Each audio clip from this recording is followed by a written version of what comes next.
Hello everyone, here we are. We're going to get going with 1 Corinthians 7, which is still the Apostle Paul's letter to the church at Corinth, and he's been going over sexual immorality. That's a biggie, guys, because it involves your body, okay? So don't take it lightly and say, well, everybody's doing it. Well, everybody's going to be doing it on their way to hell, and you can go with them easily. If you want to hide behind that, everybody does it, and this is the way it is today. God doesn't change. He's the same today, tomorrow, and forever. And we rest in that. That's our security, is that he doesn't change. And he still views your body as precious. And he's set forth what he's set forth what he wants for your body, which is a purity. Okay? So sexual immorality is a great big issue in God's eyes, okay? It's something that we should be very wary of and not be lackadaisical and not say, well, everybody's doing it. Well, like I say, everybody can go to hell for it too, and why go with them, all right?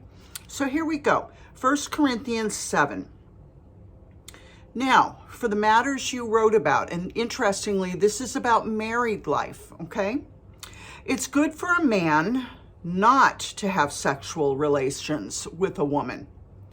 But since sexual immorality is occurring, each man should have sexual relations with his own wife. Choose a wife, guys. If you have to have sex and there's no shame in it, it's an instinct. Just like eating and sleeping and going to the bathroom, it's an instinct, okay? Nothing shameful about it. It's holy, it's beautiful. God created it. He created the romance around it, all of that, okay? He knows what you need. He created you that way, all right?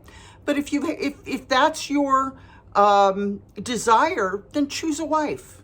Choose a wife so that you can do that in peace and safety with your woman, okay? All right, I'm going to start again. Now, for the matters you wrote about, it's good for a man not to have sexual relations with a woman. But since sexual immorality is occurring, each man should have sexual relations with his own wife and each woman with her own husband. The husband should fulfill his marital duty to his wife, and likewise the wife to her husband, because you're one body now, so you're sharing. The wife does not have authority over her own body, but yields it to her husband. Now, that doesn't mean you get to rape her, okay? That's not what that means. It doesn't mean you get to lay a trip on her and say, I'm the boss, you have to do this right now.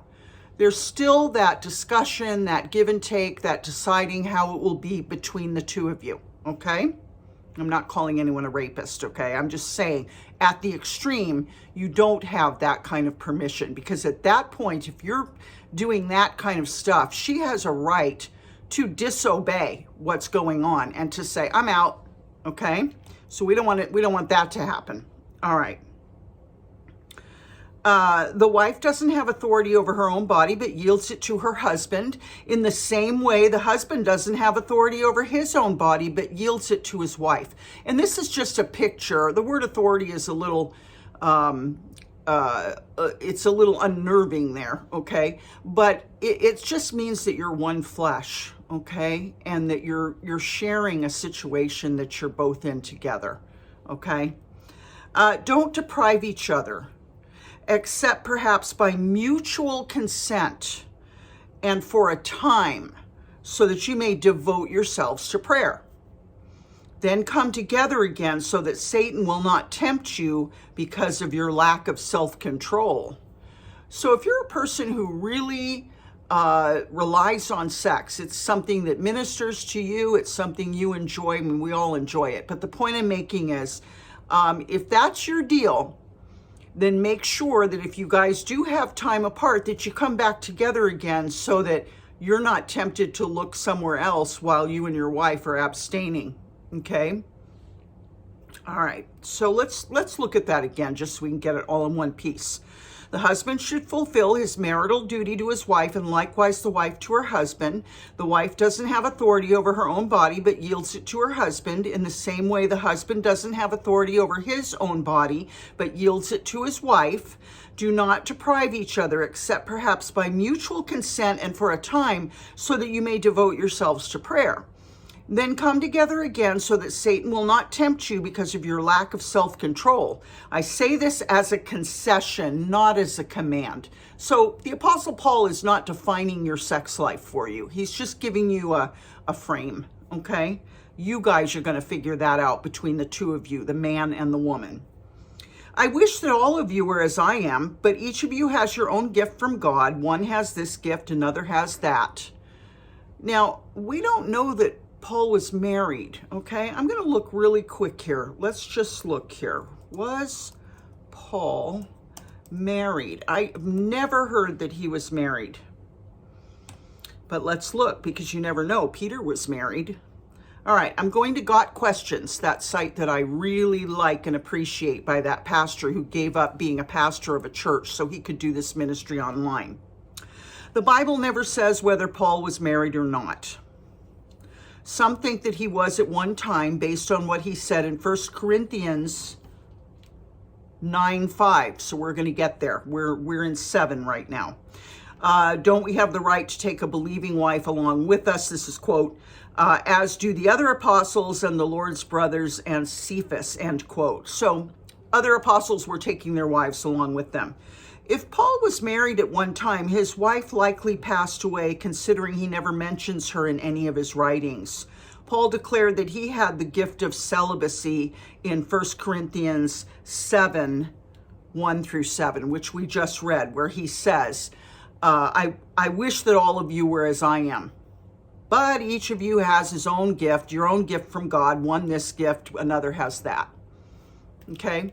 So I took it to mean that too, that he was saying, I wish that you were all single like I am. Because the thinking is that when you're single, you can devote everything to God. When you have a mate, and he's going to discuss this, when you have a mate, you have to divide your time because you have to take care of your mate. That's your obligation. You have to be in tandem with your wife or your husband, doing whatever it is that you do in your lives together. And so Paul is saying, you know, when you're not married, you're undividedly serving the Lord. And there's a certain luxury to that. I'm going to attest to that. There's a certain luxury to never be interrupted in your walk with the Lord, to be able to just keep it going, okay, without a distraction. Now, I know marriage is worth it, okay? I'm not saying that marriage is some grand distraction, but I think Paul kind of thought of it that way. So, okay, all right. So he says one has this gift, another has that. Now, to the unmarried and the widows, I say, it's good for them to stay unmarried as I do. And even though I've never been officially married, I would call myself widowed, okay? But if they cannot control themselves, they should marry, okay? That's kind of a funny way to put it. You know, like they're just like these wild horses that can't control themselves. But, you know, basically, it's saying, you know, if it's really a struggle for you, if you're really wrestling with it and you really, really need to have a sexual relationship. Now, there's a lot of things that come in a sexual relationship. I've been told by counselors that I'm a very touch affirmation person, okay? What that means is that I get a lot out of touch. Okay, so for someone like me, a sexual relationship might be a wonderful thing because you're getting that constant, you know, holding and touch, etc. In other words, what I'm trying to say here is that sex serves more purpose than just the obvious one. Okay, it serves a lot of purposes, and it's a gift to the married couple. And it most likely, I don't know because I'm not in a married relationship, but I would think that it's just very private, very sacred, and a very healing thing between the spouses. Okay, so don't let me talk out of turn here, and I certainly don't want to share too much information, but I just want to give you the perspective that sex serves quite a few purposes for the married couple. Okay, all right. So he's saying to the unmarried and to the widows, I say it's good for them to stay unmarried, as I do. But if they can't control themselves, they should marry, for it's better to marry than to burn with passion. And some older versions used to say better to marry than to burn. And everybody was like, oh my God, is he saying, if you can't control yourself, you're going to burn in hell? And, I guess that's something to think about, because we opened this up tonight talking about sexual immorality and how it will bring hell if you don't really take seriously what's being asked of you. We are not to throw our bodies under buses or around in front of the Lord. Okay? And I've done it. All right? I've done it. Okay? All right. So here we go. To be married, I give this command, not I, but the Lord. To the married, I give this command, not I, but the Lord. A wife must not separate from her husband. But if she does, she must remain unmarried or else be reconciled to her husband. And a husband must not divorce his wife. Okay, that could be really hard for some people. If you're divorced, once again, I don't condemn you. The Lord's not condemning you, okay? I'm not even going to go there. Not my business, all right? Oh, crumb. I guess the Lord took it out of my head because I wasn't supposed to say it. What I wanted to say is I have seen married people separate for a time. And this is what it means here. She must remain unmarried or else be reconciled to her husband. Sometimes there is a brief separation. Sometimes there's a long separation. Sometimes they never go back together, but they remain married and they just stay without partners. They're still married, but they don't live together anymore. There's all different ways that people do it, okay? To the rest, I say this, I, not the Lord. If any brother has a wife who's not a believer and she's willing to live with him, he must not divorce her. And if a woman has a husband who's not a believer and he's willing to live with her, she must not divorce him. For the unbelieving husband has been sanctified through his wife, because remember, they're one flesh. And the unbelieving wife has been sanctified through her believing husband. Otherwise, your children would be unclean, but as it is, they are holy. But if the unbeliever leaves, let it be so. The brother or the sister is not bound in such circumstances. God has called us to live in peace. How do you know, wife, whether you will save your husband? Or how do you know, husband, whether you will save your wife? Nevertheless, each person should live as a believer in whatever situation the Lord has assigned to them, just as God has called them. This is the rule I laid down in all the churches. Was a man already circumcised when he was called? He should not become uncircumcised. Well, that's odd. Was a man already circumcised when he was called? He should not become uncircumcised. Was a man uncircumcised when he was called? He should not be circumcised. Circumcision is nothing and uncircumcision is nothing. Keeping God's commands is what counts. So what that means is rituals are rituals, but they aren't going to save you. Each person should remain in the situation they were in when God called them. Were you a slave when you were called? Don't let it trouble you, although if you can gain your freedom, do so. For the one who is a slave when called to faith in the Lord is the Lord's freed person. Similarly, the one who is free when called is Christ's slave. You were bought at a price, blood. Don't become slaves of human beings. Brothers and sisters, each person, as responsible to God, should remain in the situation they were in when God called them. Okay, I'm going to give you an example, and I'll use my mother. When my mother went into a 12-step program, which shall not be named, and I'm sorry, I'm sort of breaking her anonymity here. It wasn't alcohol or anything like that. She's never been a drug addict. But she was married. And she met somebody, she got a spiritual awakening, and she met somebody in that program, and she divorced her husband and ran off with the new guy. And the marriage was terrible and it failed.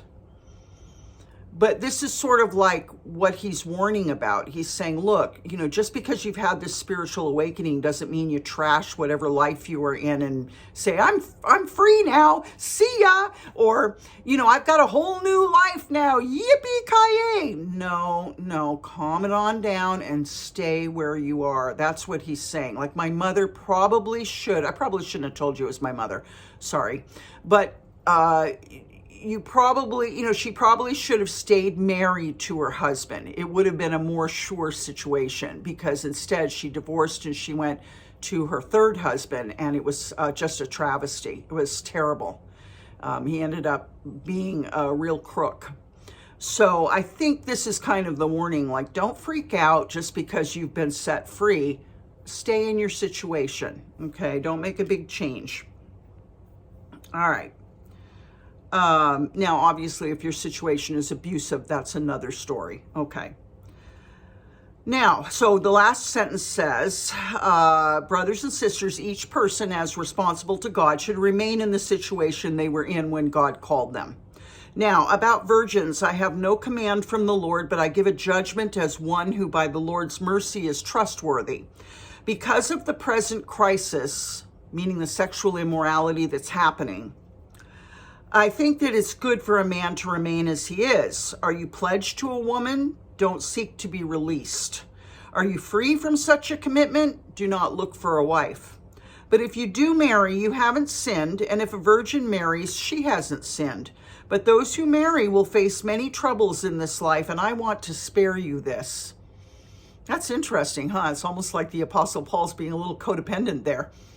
Or maybe it's just a little bit of his personality coming through. Not that we can't see his personality, but he's very focused on God. And this seems a little more like, oh, don't marry. I want to spare you. But there's also a little bit of wisdom in it too.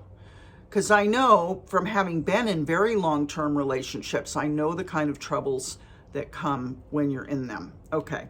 What I mean, brothers and sisters, is that the time is short. From now on, those who have wives should live as if they do not, those who mourn as if they did not, those who are happy as if they were not, those who buy something as if it were not theirs to keep, those who use the things of the world as if not engrossed in them, for this world in its present form is passing away. I think about that every time I purchase something for this house. I think about this. Those who buy something as if it were not theirs to keep. I think about that. I think, okay, here, now you have another thing, and you need to be willing, and I am, to say goodbye to it, because it's all very transitory. What I mean, brothers and sisters, is blah, blah, blah. I would like you to be free from concern. An unmarried man is concerned about the Lord's affairs, how he can please the Lord. This is what I was talking about before. But a married man is concerned about the affairs of this world, how he can please his wife, and his interests are divided. An unmarried woman or virgin is concerned about the Lord's affairs. Her aim is to be devoted to the Lord in both body and spirit. But a married woman is concerned about the affairs of this world, how she can please her husband. I am saying this for your own good, not to restrict you, but that you may live in a right way in undivided devotion to the Lord. If anyone is worried that he might, now you're not going to go to hell for being married and all this kind of stuff, okay? This is just Paul's idea of what's idyllic as a servant of the Lord, okay? This is not like a reprimand, like, well, woe to you if you're married. No, okay?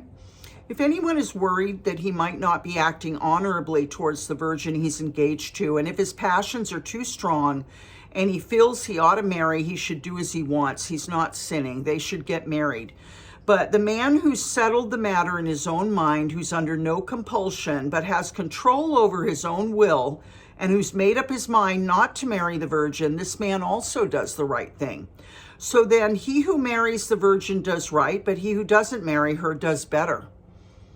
A woman is bound to her husband as long as he lives, but if her husband dies, she's free to marry anyone she wishes, but he must belong to the Lord. It certainly would be a nightmare to marry someone who is not a believer like you are. In my judgment, she's happier if she stays as she is, and I think that I too have the Spirit of God. So he's saying, I think I'm speaking by the Spirit when I say she's going to be happier if she stays unmarried. Okay, so maybe I'm happier. I've had a lot of married people say to me, you know, you don't realize how lucky you are. And I think I do. All right, 1 Corinthians 8. Now, about food sacrificed to idols, we know that we all possess knowledge, but knowledge puffs up while love builds up. So knowledge is just flat, but love really builds a person up. Those who think they know something do not yet know as they ought to know, and whoever loves God is known by God. So then about eating food sacrificed to idols, we know that, quote, an idol is nothing at all in the world, end quote, and that, quote, there is no God but one, end quote.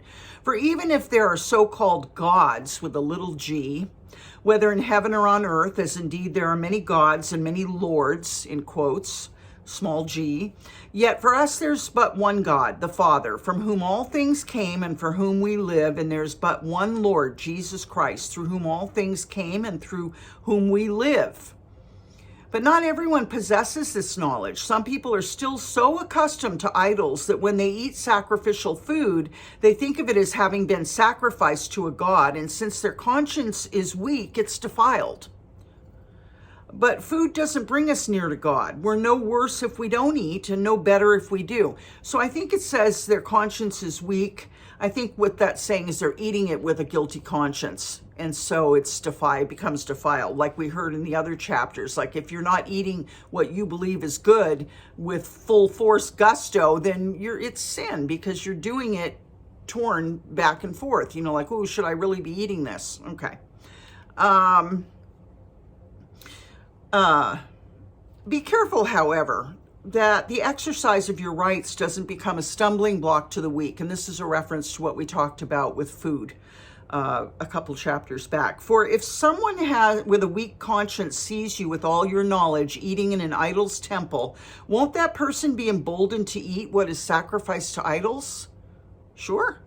So this weak brother or sister for whom Christ died is destroyed by your knowledge. When you sin against them in this way and wound their weak conscience, you sin against Christ.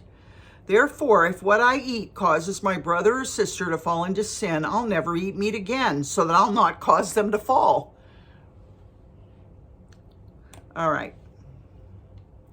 Chapter 9. Am I not free? Am I not an apostle? Have I not seen Jesus our Lord? Are you not the result of my work in the Lord? Even though I may not be an apostle to others, surely I am to you. For you are the seal of my apostleship in the Lord. This is my defense to those who sit in judgment on me. Don't we have the right to food and drink? Don't we have the right to take a believing wife along with us, as do the other apostles and the Lord's brothers and Cephas? Or is it only I and Barnabas who lack the right to not work for a living? Because Paul always worked while he was doing his ministry. He was a tent maker. Who serves as a soldier at his own expense? Who plants a vineyard and doesn't eat its grapes? Who tends a flock and doesn't drink the milk? Do I say this merely on human authority? Doesn't the law say the same thing? For it's written in the law of Moses, quote, don't muzzle an ox while it's treading out the grain, end quote. Is it about oxen that God is concerned? Surely he says this for us, doesn't he? Yes, this was written for us, because whoever plows and threshes should be able to do so in the hope of sharing the harvest. If we've sown spiritual seed among you, is it too much if we reap a material harvest from you? If others have this right of support from you, shouldn't we have it all the more? But we did not use this right. On the contrary, we put up with anything rather than hinder the gospel of Christ. Don't you know that those who serve in the temple get their food from the temple, and that those who serve at the altar share in what is offered at the altar? Remember all that? We remember all that from the Old Testament. In the same way, the Lord has commanded that those who preach the gospel should receive their living from the gospel. But I have not used any of these rights, and I'm not writing this in the hope that you'll do such things for me, for I would rather die than allow anyone to deprive me of this boast. For when I preach the gospel, I cannot boast, since I'm compelled to preach. Woe to me if I don't preach the gospel. If I preach voluntarily, I have a reward. If not voluntarily, I'm simply discharging the trust committed to me. What then is my reward? Just this, that in preaching the gospel, I may offer it free of charge and so not make full use of my rights as a preacher of the gospel. Now that's interesting. So I guess it is okay for preachers to take that offering and to have it pay for their parsonage or whatever. You know, I often think of these televangelists, the ones that I know are not saved, and how they're just bilking the body of Christ for money. They are selling the gospel, but they're not living it. Okay, so that's different. That's making money off of Jesus's back. But just like in an AA meeting, we take an offering every night so that we can pay the rent for the room that we use to have our meetings, which I'm not in AA anymore. I haven't been for a long time, but that's where I got my sobriety. So the workman is worthy of his meat. So your pastor, when he's taking that offering, has a right to pay the bills and, take a salary because he's there every week ministering the gospel to you, okay? Unlike televangelists who are on 24/7 just bilking the body and then proving that they don't know the Lord. All right. Though I'm free and belong to no one, I've made myself a slave to everyone to win as many as possible. To the Jews, I became like a Jew to win the Jews. To those under the law, I became like one under the law, though I myself am not under the law, so as to win those under the law. To those not having the law, I became like one not having the law, though I'm not free from God's law, but am under Christ's law, so as to win those not having the law. To the weak, I became weak to win the weak. I have become all things to all people, so that by all possible means I might save some. And you'll understand this if you end up going out and witnessing to people. You'll really understand that. It's sort of something that you get when it's being worked out in you. I do all this for the sake of the gospel, that I may share in its blessings. And you may understand it now. I don't mean to undercut you, but I'm saying that you'll live it if you're out there and you're telling people about the gospel, whether it's just in friendship on the bus or in friendship to a friend. The more you do it, the more you'll understand this in the real, okay? Do you know that in a race, all the runners run, but only one gets the prize? Run in such a way as to get the prize. Everyone who competes in the games goes into strict training. They do it to get a crown that will not last, but we do it to get a crown that will last forever. Therefore, I don't run like someone running aimlessly. I don't fight like a boxer beating the air. No, I strike a blow to my body and make it my slave, so that after I have preached to others, I myself will not be disqualified for the prize. And that's a picture he's painting, okay? All right, I'm going to let you go. Tomorrow we will pick it up with 1 Corinthians 10. I love you very much. I'll see you then. Pray for me. I'm praying for you. And you have a very wonderful evening. Good night.